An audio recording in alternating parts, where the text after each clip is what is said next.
जय हिंद प्यारे बच्चों, मैं श्रीकांत पांडे फिर से आपका स्वागत करता हूं एक बार अपने YouTube channel dream bird academy पर। बच्चों, हम लोगों ने अनसॉल्व को सॉल्व करने की एक सीरीज़ स्टार्ट करी है जिसमें हम लोग एक सेट सॉल्व कर चुके हैं और दूसरे सेट का पहला वीडियो हम अपलोड कर चुके हैं, आपके पास पहुंच चुका होगा अब तक। आज हम लोग उसी सीरीज में उसका सेकंड पार्ट सेट करने जा रहे हैं। सेट है GI 2022 का सेकंड सेट है GI, जिसका क्वेश्चन नंबर 3 तक पिछले वीडियो में हम लोग सॉल्व कर चुके हैं। चौथे का पार्ट है कॉपर सल्फेट विलयन को 1 एम्पियर की धारा से 900 सेकंड तक विद्युत अपघटित किया गया। कैथोड पर निक्षेपित कॉपर के द्रव्यमान की गणना करनी है और कॉपर का परमाणु भार हमें दिया गया है। तो हम जानते हैं कि अगर हमें मात्रा निकालनी है, यानी द्रव्यमान को कैलकुलेट करना है, ये चीज़ कैलकुलेट करनी है, तो हमें एक फार्मूला पता होता है, वो होता है W = EIT/96/500। ये चीज़ हमें पता है, पहले से ही ये फार्मूला हमें पता है, जहाँ पर W क्या है, ये जो द्रव्यमान कॉपर का जो निक्षेपित हुआ है वो है, और E जो है तुल्यांकी भार है कॉपर धातु का, और I जो उसमें धारा प्रवाहित करी गई वो है, और T जितने समय तक धारा प्रवाहित करी गई वो वैल्यू है। तो देखिए यहाँ पर E की वैल्यू क्या हो जाएगी, E हो जाएगा 63 में E की वैल्यू, तुल्यांकी भार हमें निकालना है, तो इसकी ऑक्सीडेशन नंबर कॉपर सल्फेट में है +2, तो इसमें 2 से भाग लगाएंगे तो ये आ जाएगा 31.5।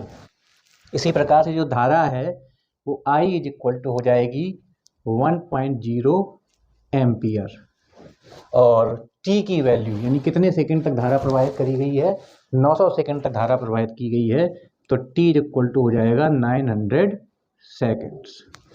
ये सारी वैल्यूज हम यहाँ पर सब्स्टिट्यूट कर देंगे। W 63 का आधा 31.5 इंटू धारा 1 एम्पियर है, इंटू T की वैल्यू है 900 सेकेंड डिवाइडेड बाई 96/500, राइट। इसको बच्चों हमें सॉल्व कर लेना है। तो इसका आंसर आएगा जाके 0.2938 ग्राम। तो इस तरीके से अगर आपको मात्रा किसी धातु की निकालनी हो तो इस फॉर्मूले की सहायता से आप आसानी से निकाल सकते। इस तरह से आपका आंसर आ जाएगा, और ये क्वेश्चन नंबर चौथे का पार्ट सॉल्व हो गया। ठीक है, देखिए अब अगला क्वेश्चन है निम्नलिखित पर टिप्पणियां लिखिए। तो 2 टिप्पणियां आपने बतानी है, टिंडल प्रभाव और ब्राउनी गति। तो सबसे पहले हम लोग टिंडल प्रभाव पढ़ रहे हैं। देखिए टिंडल प्रभाव क्या होता है। देखिए कोलाइडी कण जो होते हैं, कोलाइडी विलयन में जो कोलाइडी कण होते हैं, उन पर जब हम किसी लेंस के द्वारा प्रकाश डालते हैं तो वे प्रकाश का प्रकीर्णन कर देते हैं और उनके कण चमकने लगते हैं, और चमकते हुए कणों का एक शंक्वाकार मार्ग बन जाता है। इस तरीके से हमने एक पात्र में कोलाइडी विलयन को भर लिया है और एक उत्तल लेंस के द्वारा हम इस पर प्रकाश डालेंगे।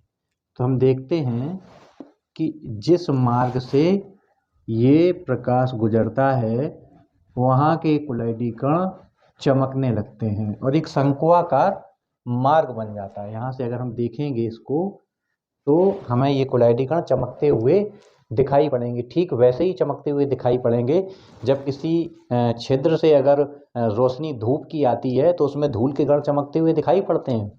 वो क्यों होता है? क्योंकि प्रकाश का प्रकीर्णन हो जाता है धूल के कणों के द्वारा। ठीक उसी तरीके से यहाँ पर भी कोलाइडी कण क्या करने लगेंगे, चमकने लगेंगे, और चमकता हुआ शंक्वाकार एक मार्ग बन जाएगा। इसको हम लोग कहते हैं टिंडल शंकु। इसको हम लोग टिंडल शंकु कहते हैं, और इसे सर्वप्रथम सर टिंडल ने देखा था, इसलिए इसे हम क्या कहते हैं, टिंडल प्रभाव कहते हैं। होता क्यों है ये? प्रकाश का प्रकीर्णन हो जाता है, क्योंकि कोलाइडी कणों का जो आकार होता है वो थोड़ा बड़ा होता है, वो प्रकाश को प्रकीर्णित कर देते हैं, इसलिए वहाँ के कण क्या करने लगते हैं, चमकने लगते हैं। ठीक है, अब आगे जो हमें पढ़ना है वो दूसरा है, सेकंड पार्ट है, वो है ब्राउनियन मूवमेंट। ब्राउनी गति क्या होता है? तो ब्राउनी गति क्या है? जो कोलाइडी विलयन में कोलाइडी कण होते हैं उन सभी पर सेम आवेश होता है, या तो उनके ऊपर धनात्मक आवेश होता है या फिर उनके ऊपर ऋणात्मक आवेश होता है। तो सोचिए, अगर कोलाइडी विलयन में कोलाइडी कणों के ऊपर एक जैसा आवेश है तो वो क्या करेंगे? एक दूसरे से दूर भागेंगे। जैसे पार्टिकल्स है, यहाँ पर बहुत सारे पार्टिकल्स हैं, ये पार्टिकल है यहाँ तक गया, इतना स्पेस इसको मिल गया, यहाँ पर किसी से टकरा गया, तो टकराने से दूसरे कण से टकराने की वजह से क्या हुआ? उन पर सेम आवेश था, तो क्या करेंगे? वो एक दूसरे से दूर भागेंगे। तो वो कहीं किसी भी दिशा में, इधर गया इधर टकरा गया, इधर चला गया इधर चला गया, इधर चला गया, कहीं भी जा सकता है। तो ये गति कैसी होगी? अनियमित गति होगी। यानी कोलाइडी विलयन में कोलाइडी कण एक दूसरे से टकराते रहेंगे और एक दूसरे से दूर भागते रहेंगे। इस प्रकार से जो कोलाइडी विलयन में कोलाइडी कणों की जो जिगजैग गति होती है, जो उल्टी सीधी टेढ़ी मेढ़ी गति होती है, उसको हम लोग ब्राउनियन मूवमेंट कहते हैं। इसे सर्वप्रथम सर रॉबर्ट ब्राउन ने पराग कणों में देखा था, इसलिए इसके नाम के आधार पर इसको क्या कहा गया? ब्राउनी गति कहा गया। कोलाइडी विलयन का जो स्थायित्व होता है, जो स्टेबिलिटी होती है, वो इसी ब्राउनियन मूवमेंट की वजह से होती है। इसके बाद इसका गा पार्ट है, गैब्रियल थैलेमाइड संश्लेषण की विधि एवं रासायनिक समीकरण लिखिए। तो गैब्रियल थैलेमाइड संश्लेषण के द्वारा हम प्राथमिक अमीन यानी प्राइमरी अमीन का निर्माण करते हैं, साथ साथ में हमारा थैलिक एसिड भी बनता है। तो कैसे बनता है? आइए एक एक स्टेप इसका समझते हैं। तो सबसे पहले हम लेते हैं इस रिएक्शन में थैलेमाइड। थैलेमाइड का फॉर्मूला क्या होता है? इस तरीके से बेंजीन रिंग बनाएंगे और इधर पर CO और ये NH, ये कंपाउंड है आपका थैलेमाइड। ये थैलेमाइड है और थैलेमाइड की अभिक्रिया हम करवाएंगे KOH से। KOH से जब हम इसकी अभिक्रिया करवाएंगे तो क्या होगा? ये देखिए OH और ये H2O निकल जाएगा और हमें प्राप्त हो जाएगा पोटेशियम थैलेमाइड। पोटेशियम थैलेमाइड, देखिए ये K इस N के साथ जुड़ जाएगा और पोटेशियम थैलेमाइड हमें प्राप्त हो जाएगा। अब इस पोटेशियम थैलेमाइड की क्रिया हम कराएंगे। पोटेशियम थैलेमाइड की जो क्रिया है वो सेकंड पार्ट में, सेकंड समीकरण में कैसे करवाएंगे? किसी एल्किल हैलाइड से अभिक्रिया करवाएंगे। ये जो पोटेशियम थैलेमाइड है, इसकी रिएक्शन हम किसी एल्किल हैलाइड से करा देंगे। इस थैलेमाइड की, पोटेशियम थैलेमाइड की क्रिया हम एल्किल हैलाइड से करा देंगे तो क्या होगा? ये पोटेशियम आयोडाइड यहाँ से रिमूव हो जाएगा और ये हमें बनेगा जाके, देखिए इस तरीके से जो कंपाउंड बनेगा वो होगा जाके NR, एन एल्किल थैलेमाइड। क्या इसको कहेंगे? नाइट्रोजन पे क्या जुड़ा हुआ है? Alkyl, N alkyl phthalimide. N alkyl phthalimide बन गया जाके। अब हमें प्राथमिक अमीन का संश्लेषण करना है गैब्रियल थैलेमाइड विधि से। तो प्राथमिक अमीन बनाने के लिए अब हम क्या करेंगे? इसका हम जल अपघटन कर देंगे, हाइड्रोलिसिस कर देंगे। CONR, ये एन एल्किल थैलेमाइड है, इसका हम क्या करेंगे? हाइड्रोलिसिस कर देंगे, जल अपघटन कर देंगे। तो क्या होगा? देखिए यहाँ पर HOH इस तरीके से और यहाँ पर भी HOH। तो आप देख पा रहे होंगे कि ये जो H हैं ये RNH2 हो गया, तो ये आपका क्या हो गया? RNH2, ये आपका हो गया 1 डिग्री एमीन, प्राथमिक अमीन हो गया जाके। अब ये क्या चीज़ें बची? ये बेंजीन रिंग तो बची है प्लस में, और COOH यानी COOH और COOH, ये आपका बच गया जाके थैलिक अम्ल।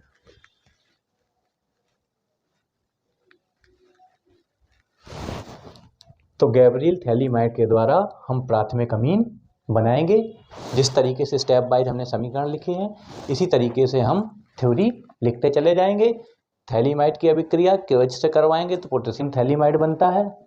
सबसे पहले लिखेंगे गैब्रियल थैलीमाइड द्वारा हम प्राथमिक अमीन का निर्माण करते हैं, तो थैलीमाइड की अभिक्रिया KOH से करवाएंगे तो पोटेशियम थैलीमाइड बनेगा जाके, और पोटेशियम थैलीमाइड की एल्किल आयोडाइड से अभिक्रिया करवाएंगे तो N एल्किल थैलीमाइड बनेगा, जिसका जलवुटन कराने पर हमें प्राइमरी अमीन और थैलिक अम्ल प्राप्त होता है। ठीक है, ये चीज़ समझ में आ गई होगी, राइट। अब आगे है चौथे का घा। ग्लूकोज की निम्नलिखित से रासायनिक अभिक्रिया का समीकरण लिखिए। तो ग्लूकोज का जो है ब्रोमीन जल के द्वारा भी ऑक्सीकरण होता है और सांद्र HNO3 से भी ऑक्सीकरण होता है, लेकिन उत्पाद अलग अलग बनते हैं। तो देखिए किस तरीके से ऑक्सीकरण होता है ग्लूकोज का।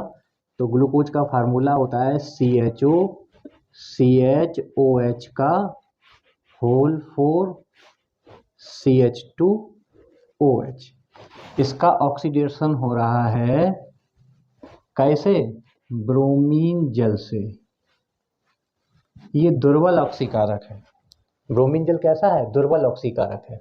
तो ये ऑक्सीजन CHO का COOH में ऑक्सीकरण कर देगी जाके। तो COOH CHOH का होल 4 और CH2OH, ये आपका ग्लूकोनिक अम्ल बन जाता है। ग्लूकोनिक अम्ल मतलब ग्लूकोज का ऑक्सीकरण अगर ब्रोमीन जल से करवाएंगे तो CHO समूह का COOH में ऑक्सीकरण हो जाएगा और हमें ग्लूकोनिक अम्ल मिल जाएगा। ये तो हुआ इसका फर्स्ट पार्ट। ये कौन सा पार्ट हुआ जाके? First part. फिर ये कह रहे हैं सेकंड पार्ट में कि ग्लूकोज का ऑक्सीकरण काहे से करवाना है? HNO3 से, सांद्र HNO3 से। तो सांद्र HNO3 होता है प्रबल ऑक्सीकारक। सांद्र HNO3 प्रबल ऑक्सीकारक होता है। तो भैया ये इसका भी ऑक्सीकरण कर देगा एसिड में, यानी एल्डिहाइड का अम्ल में ऑक्सीकरण कर देगा, और ये वाले जो लास्ट वाला एल्कोहल है इसका भी COOH में ऑक्सीकरण कर देगा। ये प्रबल ऑक्सीकारक है कंसंट्रेटेड HNO3। ये CHO समूह का भी ऑक्सीकरण कर देगा, यानी इधर पे हो जाएगा COOH CHOH का होल 4 और नीचे ये H2O यहाँ से निकल जाएगा माइनस H2O और COOH यहाँ पर भी आ जाएगा। तो कहने का मतलब ये हुआ जाके ये इसका भी ऑक्सीकरण कर देगा COOH समूह में, एल्डिहाइड का भी और एल्कोहल का भी, और हमें मिल जाएगा जाके सैकरिक अम्ल।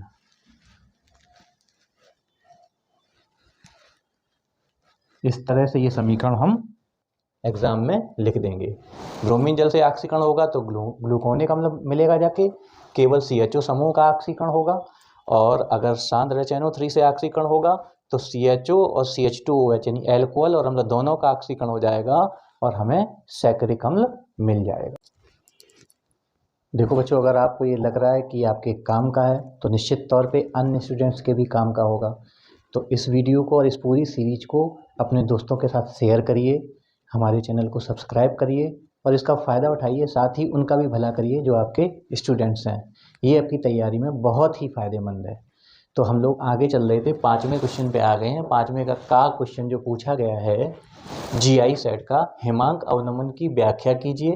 हिमांक अवनमन एवं विलेय के मोलर द्रव्यमान में संबंध स्थापित करिए। तो हिमांक में अवनमन क्या होता है? जैसे कोई अगर हम विलायक लेते हैं, उस विलायक में अगर कोई अवाष्पशील विलेय पदार्थ घोल दें, यानी कि ऐसा विलेय पदार्थ जो कि वाष्पित ना होता हो, जैसे पानी में नमक घोल दें, तो क्या होगा कि उसका हिमांक घट जाएगा। किसका? विलायक जो था वो जितने ताप पर जमता था उससे नीचे और जमेगा जाके, यानी हिमांक में अवनमन हो जाएगा, हिमांक में कमी हो जाएगी। हिमांक में होने वाली इस कमी को हिमांक में अवनमन या हिमांक का अवनमन कहते हैं। कैसे लिखेंगे? जब किसी विलायक में कोई अवाष्पशील विलेय पदार्थ घोल दिया जाता है तो उसके हिमांक में जो कमी होती है उसे हिमांक का अवनमन कहते हैं या हिमांक में अवनमन कहते हैं। और ये जो हिमांक में अवनमन होता है वो क्या होता है? मोललता के समानुपाती होता है। देखिए, हिमांक में अवनमन की परिभाषा तो आप लोग समझ ही गए होंगे, और हिमांक में अवनमन delta T F is proportional to मोललता, मोललता के समानुपाती होता है। हम लोग परिभाषा बता चुके हैं। हिमांक के अवनमन की व्याख्या कैसे करेंगे? किसी विलायक में जब अवाष्पशील विलेय पदार्थ घोला जाता है तो उसके हिमांक में जो कमी आती है उसे हिमांक का अवनमन कहते हैं। ठीक है, अब हिमांक के अवनमन और विलेय के मोलर द्रव्यमान में संबंध स्थापित करना है। तो हिमांक का जो अवनमन होता है, यानी जितने हिमांक में कमी आई होती है वो मोललता के समानुपाती होता है। समानुपाती का चिन्ह हटाएंगे तो डेल्टा टी एफ प्रोपोर्शनलिटी का चिन्ह हट जाएगा, तो ये हो जाएगा के एफ इंटू एम। ठीक है, जहाँ के एफ क्या है? मोलल अवनमन स्थिरांक है। अब मोललता एम बराबर क्या होती है? किसी विलायक के 1 किलोग्राम में विलेय के जितने मोल घोले जाते हैं उसे विलायक की विलेन की क्या कहते हैं? मोललता कहते हैं। तो इसका फार्मूला आता है स्मॉल डब्लू इंटू 1000 बटे एम डैश। ये है विलेय का अणुभार। क्या चीज़ विलेय का अणुभार है? ये चीज़ जो एम डैश हमने लिख दिया है ये विलेय का अणुभार है इंटू कैपिटल डब्लू। ये है विलायक का भार।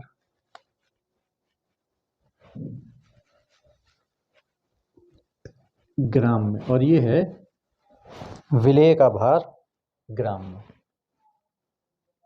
ये है विलेय का भार, ये भी ग्राम में होता है। ठीक है, तो ये वैल्यू हम यहाँ पर उठाकर रख देंगे। तो delta T F is equal to K F into small W into 1000 बटे M dash into capital W. ठीक है, तो इन्होंने मोलर द्रव्यमान और हिमांक अवनमन में संबंध पूछा है, जो कि ये आपका हो गया। जाके इसको हम इधर ले आते हैं। मोलर द्रव्यमान ये आपका M dash is equal to K F into small W into 1000 बटे delta T F into capital W. ये आपका संबंध हो गया मोलर द्रव्यमान एवं हिमांक में अवनमन। ये हिमांक में अवनमन और ये मोलर द्रव्यमान, इन दोनों के बीच संबंध हो गया। तो इस तरीके से ये संबंध आप स्थापित कर देंगे और वो डेफिनेशन लिख देंगे और आपके 4 अंक पूरे हो जाएंगे। अब इसका 5वें का खा पार्ट है। प्रथम कोटि की अभिक्रिया के लिए वेग स्थिरांक की इकाई तथा व्यंजक लिखिए। तो सीधे सीधे व्यंजक अगर लिख देंगे और इकाई लिख देंगे तो इसमें हमें नंबर मिल जाएंगे, लेकिन हम इसको क्या करेंगे? ड्राइव करेंगे। देखिए, मान लीजिए सबसे पहले व्यंजक निकालेंगे। इकाई निकालना तो बहुत आसान है। अभी पहले सेट में भी, पहले सेट के पहले वीडियो में और इसी सेट के पहले वीडियो में हमने आपको किसी भी अभिक्रिया के वेग स्थिरांक का मात्रक निकालना बताया था। उसके लिए हमने आपको बताया था कि मोल बटे लीटर की पावर 1 माइनस n इंटू समय की पावर -1। ये फार्मूला आप याद रखिए हमेशा के लिए। और यहाँ पर n की वैल्यू जितनी रख देंगे, शून्य कोटि के लिए n की वैल्यू 0 आ जाएगी, प्रथम कोटि के लिए 1 आ जाएगी, द्वितीय कोटि के लिए 2। तो जो भी वैल्यू n की रखेंगे उसके अकॉर्डिंग हमारी उस कोटि की अभिक्रिया के लिए वेग स्थिरांक की इकाई आ जाएगी। राइट है। तो अब हमें निकालना है प्रथम कोटि की अभिक्रिया के लिए एक वेग स्थिरांक का व्यंजक। तो देखिए, मान लीजिए कोई अभिक्रिया इस तरीके से है, A is equal to product.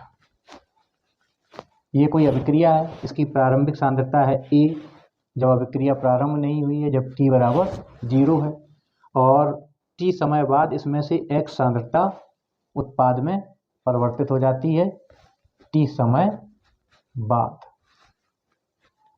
ठीक है, तो अभिक्रिया का वेग हम जानते हैं, शानदार परिवर्तन की जो दर होती है वो अभिक्रिया का वेग होता है dx/dt। ये समानुपाती होता है शानदार परिवर्तन के प्रथम घात के समानुपाती होता है। चूंकि प्रथम कोटि अभिक्रिया के लिए निकाल रहे हैं, प्रथम कोटि की अभिक्रिया के लिए निकाल रहे हैं, तो ये प्रथम घात के समानुपाती होगा, यानी a-x के समानुपाती होगा। अब हम क्या करेंगे, dx/dt is equal to constant, proportionality का चिन्ह हटाएंगे और क्या कर देंगे, k से गुणा कर देंगे, जहाँ k क्या है, अभिक्रिया का वेग स्थिरांक है। अब इसका हम अरेंजमेंट कर लेंगे, dx/a-x is equal to kt। अब इसका हम लोग कर देंगे समाकलन। समाकलन आता होगा आपको, इसका क्या कर देंगे, समाकलन कर देंगे। तो 1/x का समाकलन क्या होता है, log x होता है, तो a - x, और इसका हो जाएगा -log a - x, और इसका हो जाएगा k × dt, इसका हो जाएगा kt plus i integration constant. अब हमें अगर i की वैल्यू पता चल जाए तो हमारा काम हो जाएगा, और यहाँ पर जो log आएगा उसका बेस होगा e यानी ln। तो जब देखिएगा, जब t बराबर 0 था तब x की वैल्यू कितनी थी, 0। इस समीकरण में हम t की वैल्यू और x की वैल्यू रख देंगे, तो हमारा आ जाएगा -log a is equal to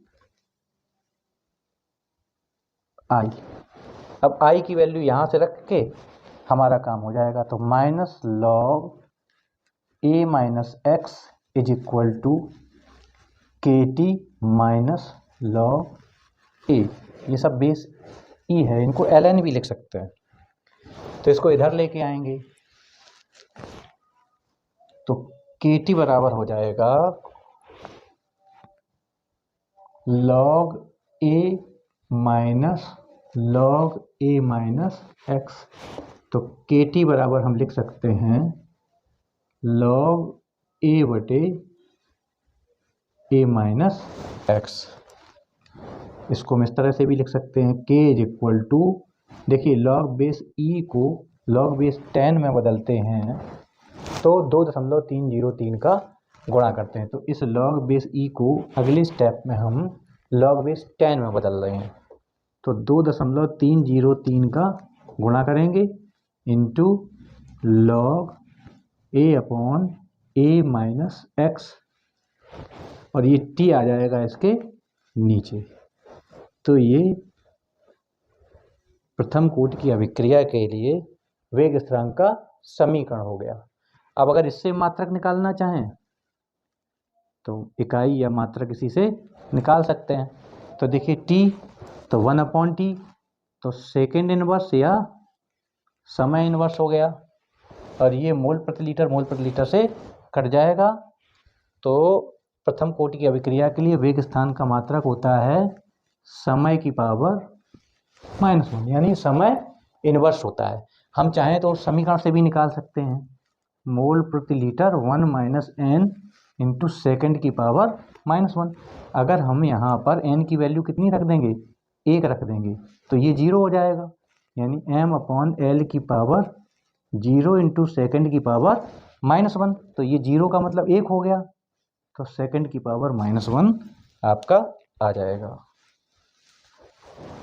तो इसमें वेग स्थिरांक की इकाई ये हो गई समय की पावर -1, और वेग स्थिरांक का समीकरण, ये वेग स्थिरांक का समीकरण हो गया, k बराबर 2.303/t log a/a - x, जहाँ पर ये आपकी प्रारंभिक मात्रा है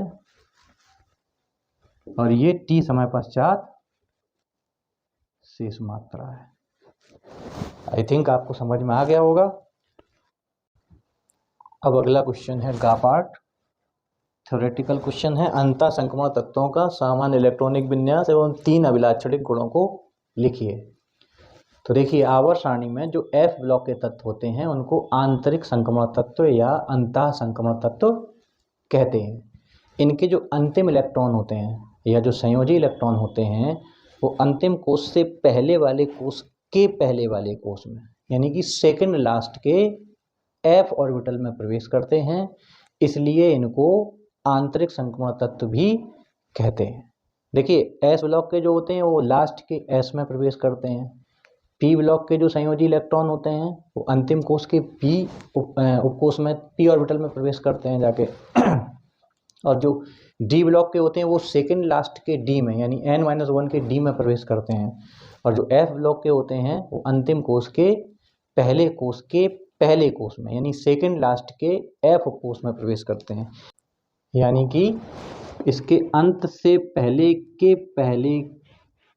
f उपकोष में इलेक्ट्रॉन जो संयोजी होते हैं वो प्रवेश करते हैं, तो इसका सामान्य इलेक्ट्रॉनिक विन्यास होगा जाके n-2 f1 to 14 n-1 d0 to 1 and ns2, ये इसका सामान्य इलेक्ट्रॉनिक विन्यास होता है।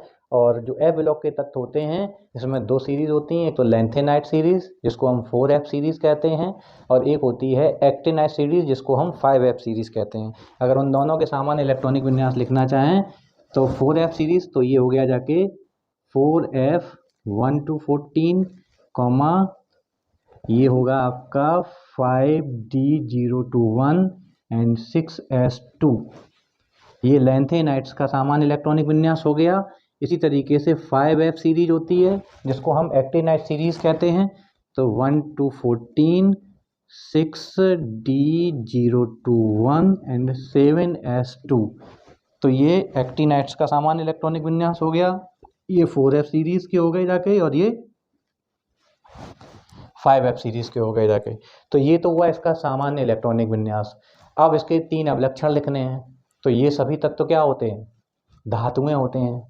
ये सभी तत्व क्या होते हैं? नंबर 2 में अगर लिखेंगे तो परवर्ती संयोजकता प्रदर्शित करते हैं। और तीसरा जिनका अभिलक्षण है वो ये है जो सबसे बिल्कुल स्पेशल होता है कि इसमें जो लैंथेनाइट और एक्टिनाइट संकुचन होता है तो इसके कारण धीरे धीरे परमाणु क्रमांक बढ़ने के साथ साथ इनकी परमाणु और आयनिक त्रिज्याएं धीरे धीरे कम होती जाती हैं। तो ये थ्योरेटिकल क्वेश्चन है। इसका सामान्य इलेक्ट्रॉनिक विन्यास आपने लिखना है, सामान्य इलेक्ट्रॉनिक विन्यास और 3 अभिलाक्षणिक गुण इसके लिखने हैं। इसके आधार पे आपको 4 अंक मिल जाएंगे। यानी कि अगर देखा जाए तो 1 अंक जो हो गया सामान्य इलेक्ट्रॉनिक विन्यास का और 3 गुणों के 3 लक्षणों के 3 अंक हो जाएंगे।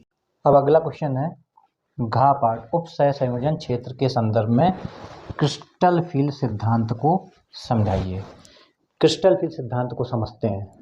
देखिए जो उप सहसंयोजक यौगिक होते हैं, जो संकुल होते हैं, उनकी आकृति 2 तरीके की होती है। एक तो अष्टफलकीय होती है, दूसरी चतुष्फलकीय होती है। तो सबसे पहले हम एक अष्टफलकीय का एग्जाम्पल मान लीजिए, ये कोई तुम्हारा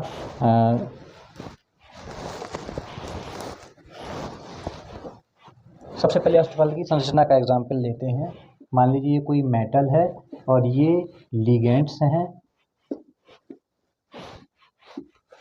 और ये अष्टफलकीय संरचना, ये तो प्लेन में आ गई, एक प्लेन में, और इसके ऊपर ये एक लिगेंड है और ये एक नीचे से लिगेंड है।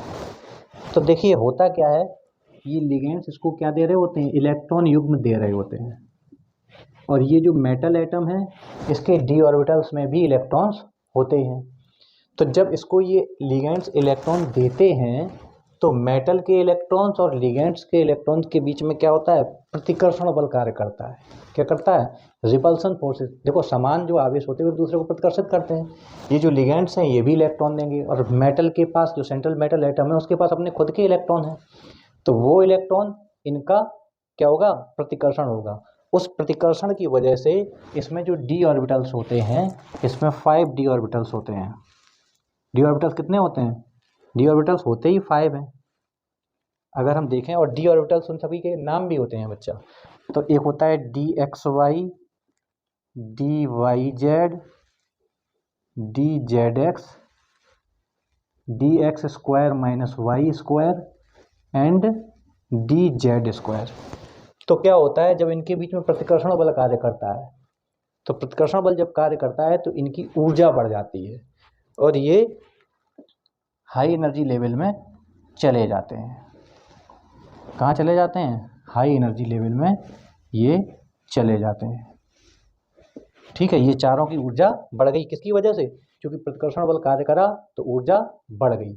अब इनमें क्या होता है कि ये जो dxy, dyz, dzx ये एक्सिस के बीच में होते हैं, यानी कि जैसे मान लीजिए ये एक्सिस हैं तो इनकी जो आकृति होती है dxy, dyz, dzx की वो इस तरीके से होती है, ठीक है। और जो dx square minus Y square और dz स्क्वायर होते हैं उनकी एक्सिस के ऊपर इस तरीके से आकृति होती है, ठीक। अब यहाँ से समझने की कोशिश करिएगा। तो ये विपाटन होता क्या है कि इस तरीके से जब इनको प्रतिकर्षण झेलना पड़ता है तो सारे डी ऑर्बिटल्स को प्रतिकर्षण झेलना पड़ता है, किसका? लिगेंड्स के इलेक्ट्रॉन का, जिसकी वजह से क्या हो जाते हैं, इनकी ऊर्जा बढ़ जाती है। अब होता क्या है कि ये जो इस प्रकार की जो अष्टफलकीय संरचना है, अष्टफलकीय संरचना में जो लिगेंड्स आते हैं वो एक्सिस से आते हैं। कहाँ से आते हैं? अक्षों से आते हैं, यानी कि एक्स अक्ष पे, वाई अक्ष पे और जेड अक्ष पे, एक्सिस पे आते हैं, एक्सिस पे आते हैं। तो एक्सिस पे जो आएंगे तो उनको क्या करना पड़ेगा, जो सामने पड़ जाएंगे, अक्ष के सामने से अटैक होगा तो उनको ज़्यादा प्रतिकर्षण का सामना करना।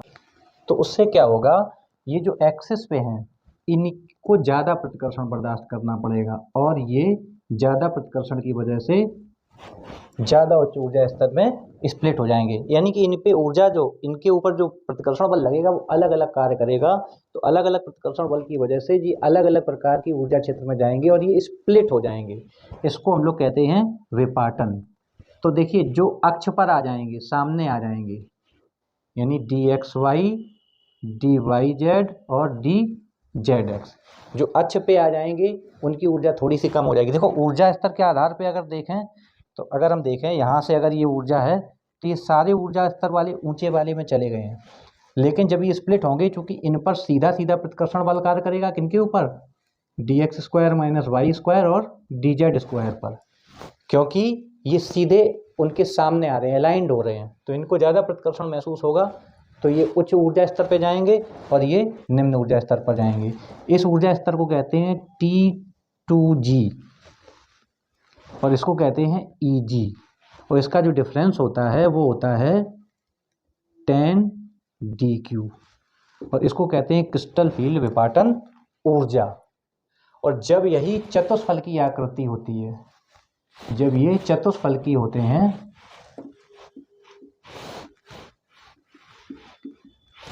तब क्या होता है, तब जो लिगेंड्स आते हैं वो एक्सिस पे ना आकर के एक्सिस के बीच में आते हैं, तब प्रतिकर्षण बल महसूस करना पड़ता है अधिक, किसको? dxy, dyz और dzx को, ठीक है। और जो एक्सिस पर होते हैं यानी कि dx square minus Y square और dz स्क्वायर, ये जो एक्सिस पे होते हैं, जो अलाइंड होते हैं, इनको कम प्रतिकर्षण बल महसूस होता है। तो इस प्रकार की जब स्ट्रक्चर होती है तो ये जो डी ऑर्बिटल का स्प्लिटिंग होती है, जो विपाटन होता है, ये ठीक उल्टा हो जाता है, यानी कि ये वाले ऑर्बिटल्स कहाँ चले जाएंगे? ऊपर चले जाएंगे, और ये वाले ऑर्बिटल्स कहाँ चले जाएंगे? नीचे चले जाएंगे।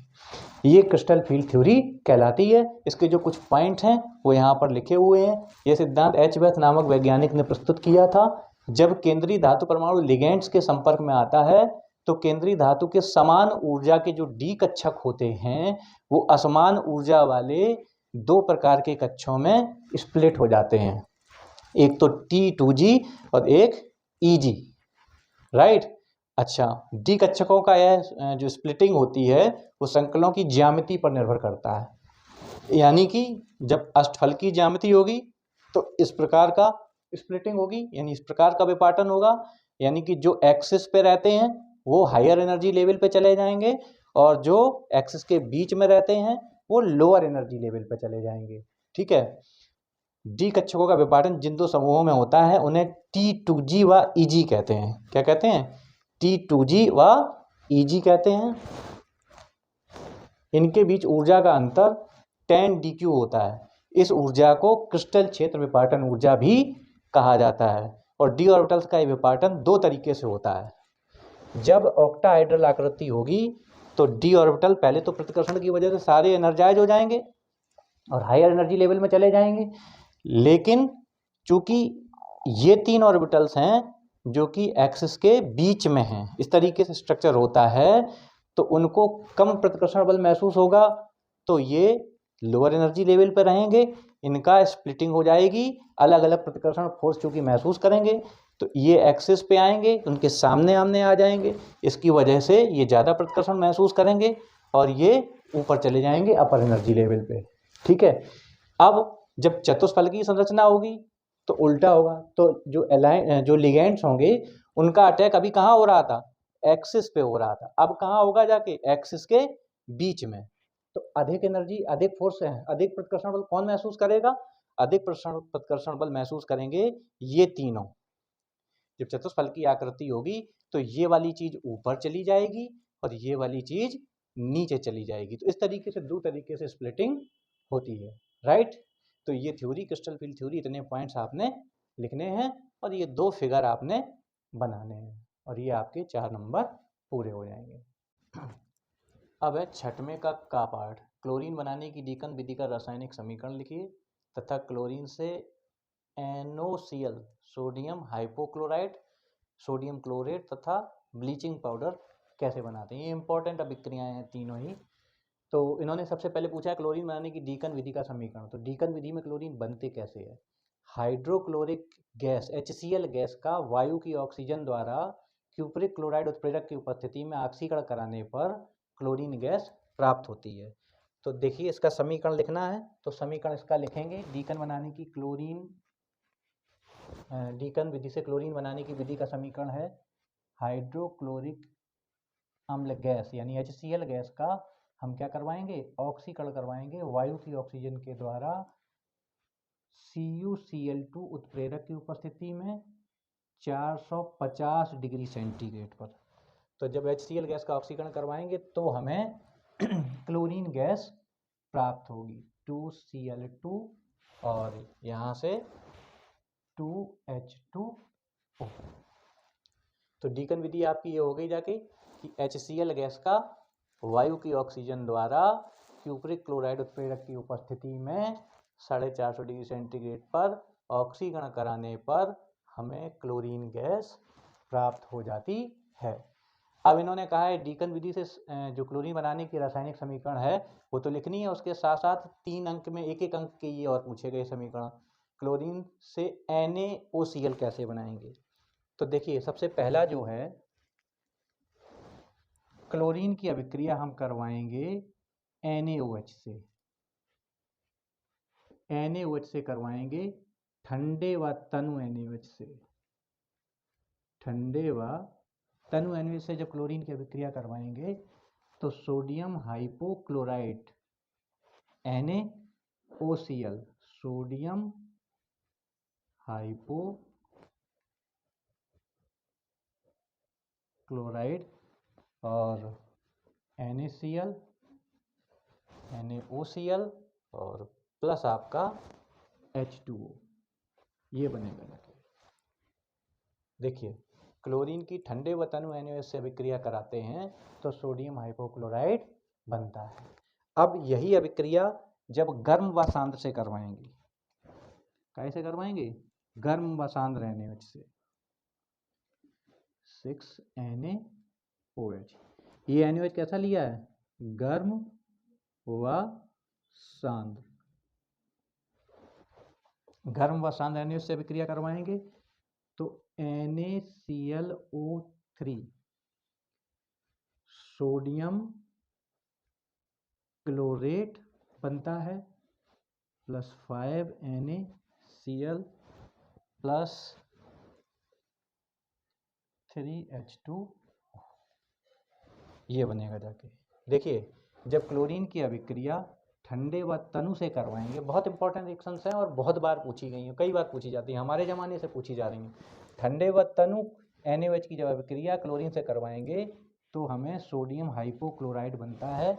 जब यही अभिक्रिया गर्म व सांद्र NaOH से करवाई जाएगी तो सोडियम क्लोरेट NaClO3 हमें मिलेगा जाके। यही दोनों पूछे गए हैं। इसके अलावा ये बहुत इंपॉर्टेंट है कैल्शियम क्लोरोहाइपोक्लोराइड, इसको ब्लीचिंग पाउडर भी कहते हैं। इसको क्या कहते हैं, ब्लीचिंग पाउडर, कैल्शियम क्लोरोहाइपोक्लोराइड। ये दो नाम है इसके। विरंजक चूर्ण भी इसको कहते हैं। तो विरंजक चूर्ण कैसे बनता है? शुष्क बुझे हुए चूने पर, बुझा हुआ चूना कैल्शियम हाइड्रोक्साइड CaOH का ट्वाइस, शुष्क बुझे हुए चूने पर क्लोरीन गैस प्रवाहित करते हैं तो ब्लीचिंग पाउडर CaOCl2 हमें प्राप्त होता है और प्लस H2O, ये होता है हमारा कैल्शियम क्लोरो हाइपोक्लोराइट। इसको ब्लीचिंग पाउडर भी कहते हैं, क्योंकि ये विरंजन का कार्य करता है, यानी कि रंग उड़ा देता है, पेपर को वाइट करने के काम में आता है, इसलिए इसे विरंजक चूर्ण भी कहते हैं। तो आज छठवें का हमने सॉल्व कर लिया था। इसके बाद है इसका अथवा, या तो इसे करना है या इसे करना है। तो अथवा में पूछा गया जीनान के 3 फ्लोराइड तथा 2 ऑक्सी फ्लोराइड बनाने के रासायनिक समीकरण लिखिए। तो 3 हमें फ्लोराइड बनाने के समीकरण लिखने हैं और 2 ऑक्सी फ्लोराइड बनाने के समीकरण लिखने हैं। तो देखिए, पहला जीनान के फ्लोराइड हम 3 बना रहे हैं, उसके समीकरण हमने लिखे हुए हैं। तो जीनान की फ्लोरीन से अभिक्रिया कराते हैं 675 केल्विन ताप पर और उसको तुरंत ठंडा करेंगे। 675 केल्विन तक गर्म करेंगे, उसके बाद तुरंत उसको ठंडा करेंगे एक यू आकार की नली में, तो हमें जीनॉन डाइफ्लोराइड प्राप्त होता है। अगर सेम हम जीनॉन की फ्लोरीन से अभिक्रिया करवाएंगे 675 केल्विन टेम्परेचर पर, बशर्ते हमें दाब रखना पड़ेगा 6 वायुमंडल, तो हमें जीनॉन टेट्राफ्लोराइड प्राप्त होता है। यहाँ पर जीनॉन और फ्लोरीन का अनुपात होता है 1:3 का अनुपात।